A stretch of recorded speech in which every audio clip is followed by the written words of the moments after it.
Dami no guys, no? Tingnan nyo yan. Tapos guys, ito yung mga pa-price.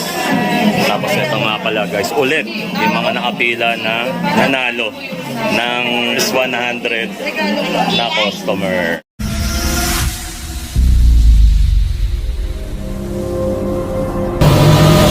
Guys, bali ngayon nandito tayo kila Madam Norma at sa Bodega 99. Ngayon guys, yung kukunin natin, tapos papamigay natin cellphone, dito natin kukunin. Ito yung napili natin. Apakita ko sa inyo yung area, check natin kung ano ba yung meron pa rin.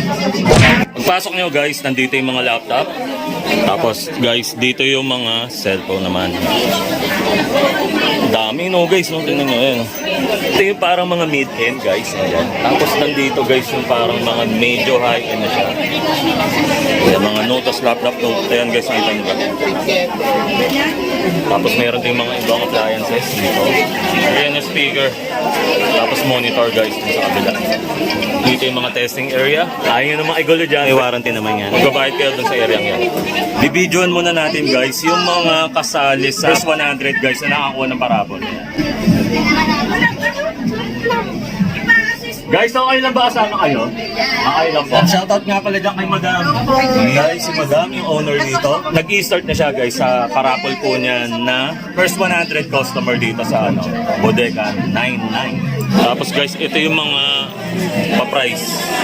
Tapos ito nga pala guys, ulit yung mga nakapila na nanalo ng first 100 na customer. Ito yung nakuha natin na papamigay natin ngayon na cellphone na tapos tablet. Karoon tayo ng chance, bubuna tayo. Ilan ba ma'am? Isa lang. Sige, tingnan natin. Ayan guys. Si ma'am na, diba? Regalo pa! Thank you! Thank you! Yeah. Ayan, shoutout nga pala rito kay ma'am Norhan! Ma'am Nora. Isang malakas na Merry Christmas ma'am. Merry Christmas! Merry Christmas! Guys, out namin ni Madam. Yeah.